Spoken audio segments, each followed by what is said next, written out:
Chapter 15. "You're sure about this?" Pollux asked me the following evening. It was just beginning to get dark, and he and I had spent the greater part of the day debating which of the treasure we could part with. "Positive. If you can part with some of your hoard, I can too," I answered, closing the lid to the heavy chest and securing it. "Besides, it's not like I'm even giving it away." "Is that so?"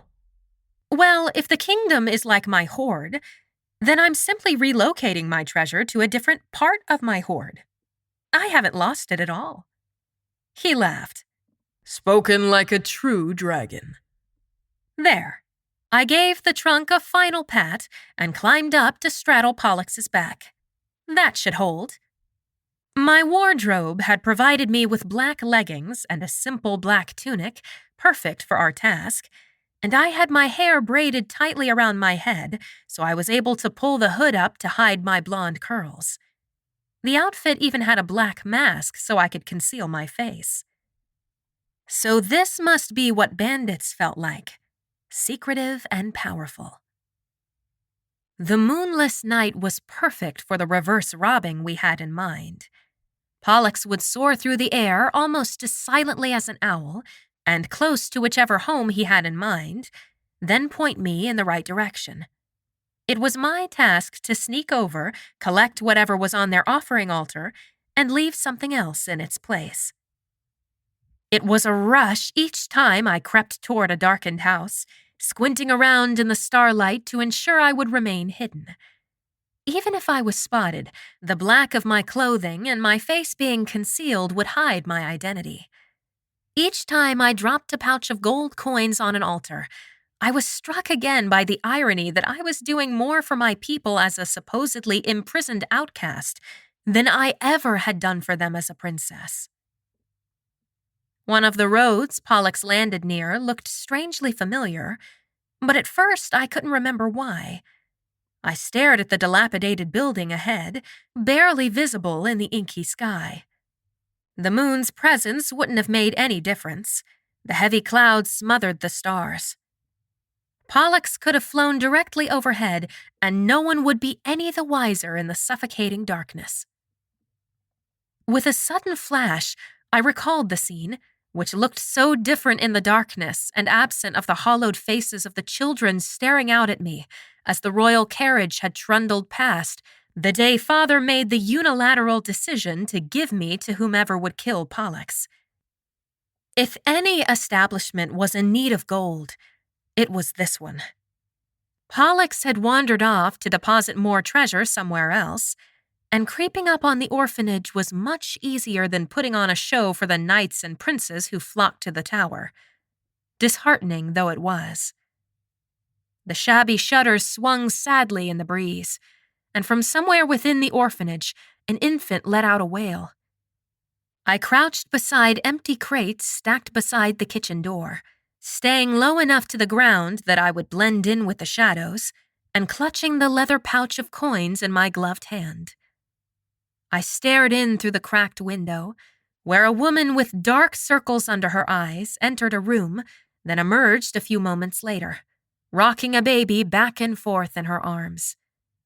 In a voice hoarse from years of use, the matron began crooning a soft lullaby for the baby. The tune wove through the night, sweet but also heavy from exhaustion. Even though the darkness ought to hide me completely, I still found myself shrinking into the tiny space between the empty crates and the orphanage wall, willing myself not to be discovered. "Don't worry," the matron cooed to the infant once she finished her lullaby. "You'll be okay." "Is it Freddie again?" came another woman's voice, just loudly enough that I could hear her words through the hole in the kitchen door's small window. "Yes, but most of them are struggling to stay asleep." "Of course. They're all hungry." There was no mistaking the bitterness in the second woman's voice. "We're doing the best we can," the older woman answered. "No thanks to the Dragon King," the other sneered. When was the last time we had one of the stipends we were promised? Years. The matron groaned. There was a creak of wood as she sat down. We're fortunate that there are so many generous benefactors nearby. Not generous enough. We still need new thatching on the roof before winter, and the clothing is more patched than... She broke off as the infant began fussing again. A problem to discuss in the morning, the matron said wearily. We'll manage. We always do. But I need to get this one back down. They lapsed into silence, but their words stuck with me, combining with a faint echo of Father's past words. Charity weakens a kingdom's spine. Until my blood boiled. Father was refusing to send payments to support orphans and had spent who knew how much gold to host lavish parties when his citizens were starving and in dire need. This was the result. Hungry children and desperate civilians, all while Father turned a blind eye to their needs. Anytime I had voiced my concerns, he had always claimed that things would improve.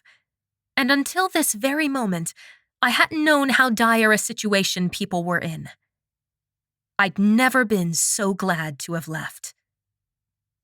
Abandoning my original plan to leave a few coins, I placed the entire pouch of coins on the back step, where the matron was sure to see it the following morning when she went to fetch water from the well.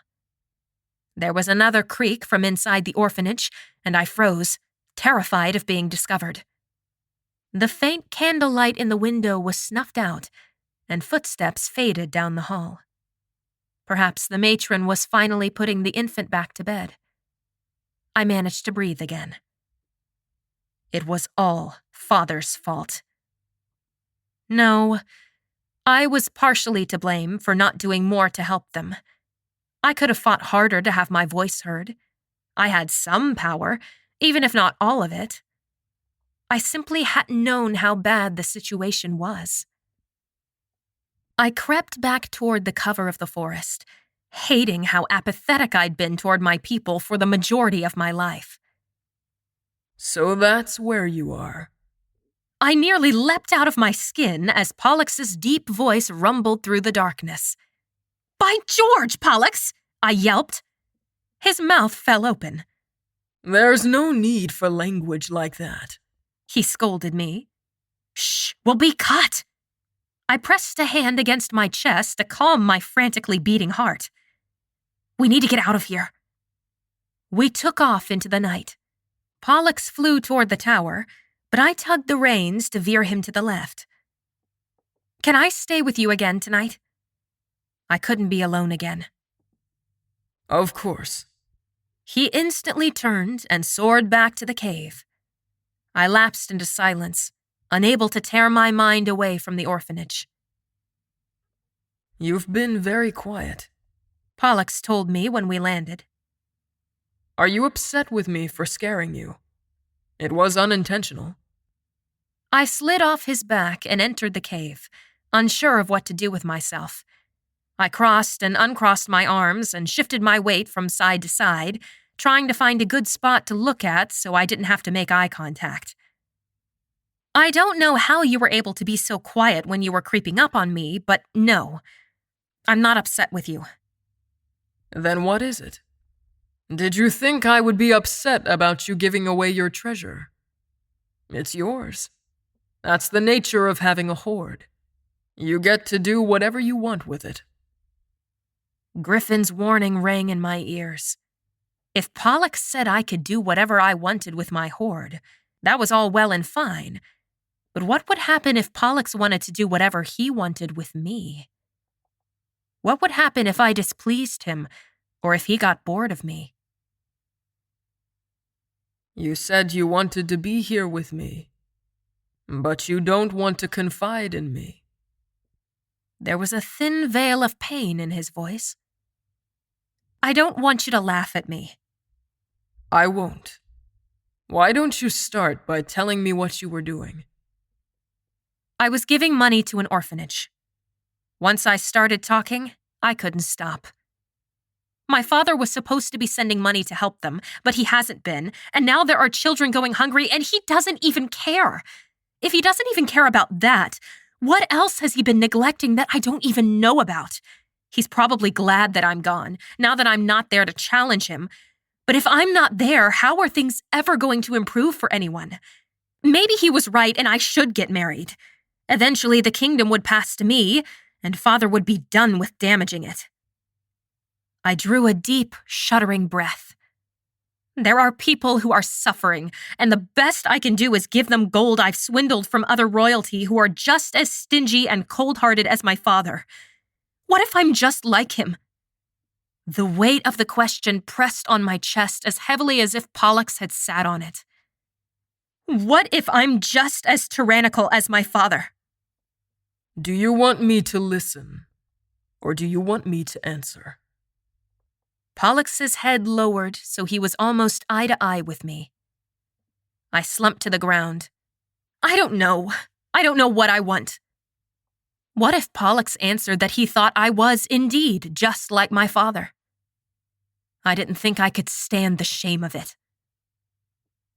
You giving your treasure to an orphanage shows that you are kind, Pollux told me, and I turned to him, desperate for any kind of validation, even if it came from the very dragon who had been plaguing my own kingdom.